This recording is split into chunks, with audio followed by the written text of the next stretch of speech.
quand l'alcool n'a pas été suffisant, ben, je me suis mis à me droguer. Moi. Et puis voilà, comme on le sait, hein, la drogue, ben, ça prend le dessus sur tout.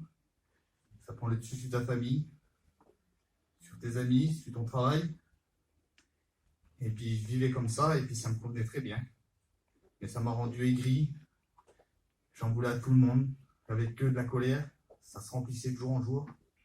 Et plus ça se remplissait, ben, plus je buvais, plus je me droguais. Quoi. Pour essayer d'oublier, mais le matin, ben, ça revient. Puis tu recommences. Et puis tu regardes ta famille, et puis ben, tu leur inspires le dégoût. Puis toi, ben, tu continues avec cette image-là. Puis ça, c'est pareil. Tu le remplis. Puis tu t'enfonces. De plus en plus.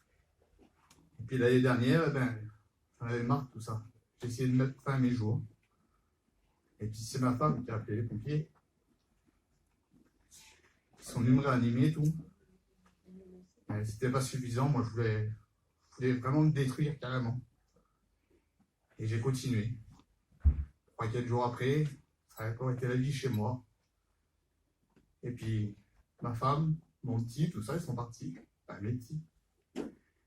Puis au lieu d'en arrêter là, ben, j'aurais dû comprendre. Ben non, j'ai tout brûlé chez moi. J'avais plus rien. Ma femme a fini dans un HLM avec mes enfants.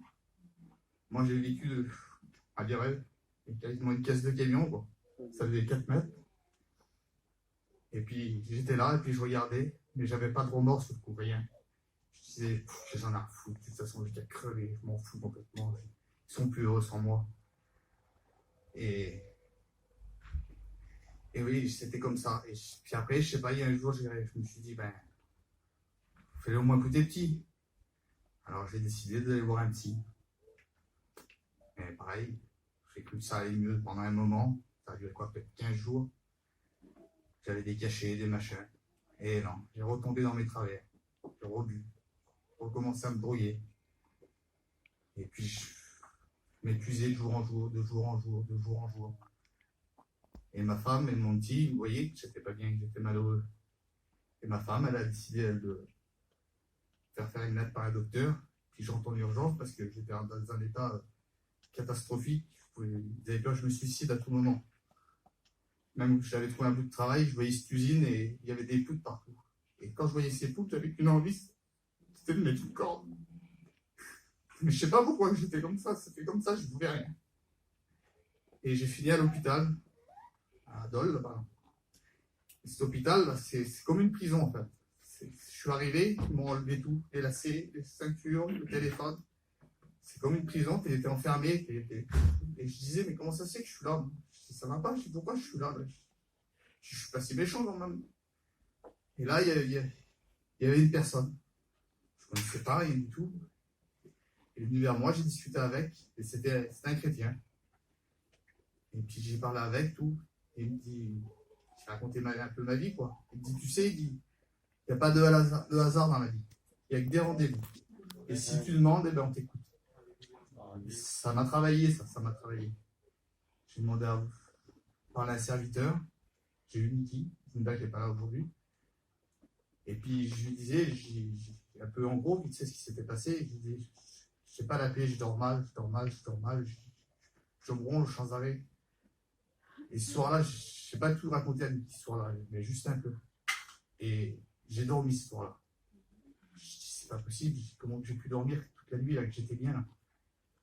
Mais j'étais dans cet hôpital et je pouvais sortir que le week-end. Et puis, il y a des serviteurs qui sont venus, Nicolas, Niki. Et ce jour-là, tout ce que j'avais sur le cœur, je leur ai dit. J'avais l'impression de m'être libéré, je ne sais pas. Et ils m'ont invité à baptême.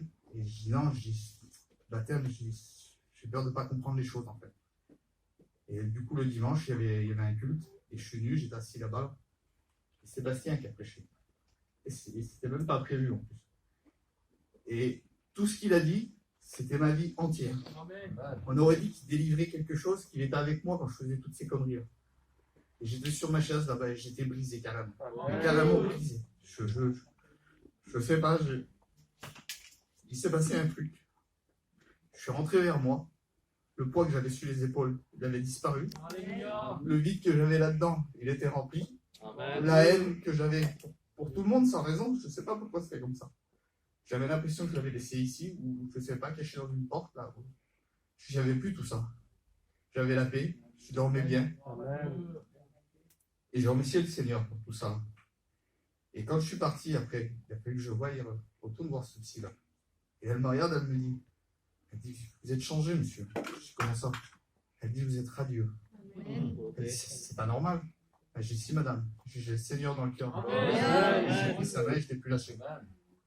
Et je remercie le Seigneur pour m'avoir sauvé. Et ce qu'il n'a pas fait, au moins qu'il fasse une expérience avec. Ça coûte rien, comme l'a dit Nicolas, dit, tu anticipes, tu n'es pas bloqué, hein. On ne te met pas de chaîne, on ne fait rien du tout. Il y a 2 portes. Hein. Tu rentres, tu sors où tu veux.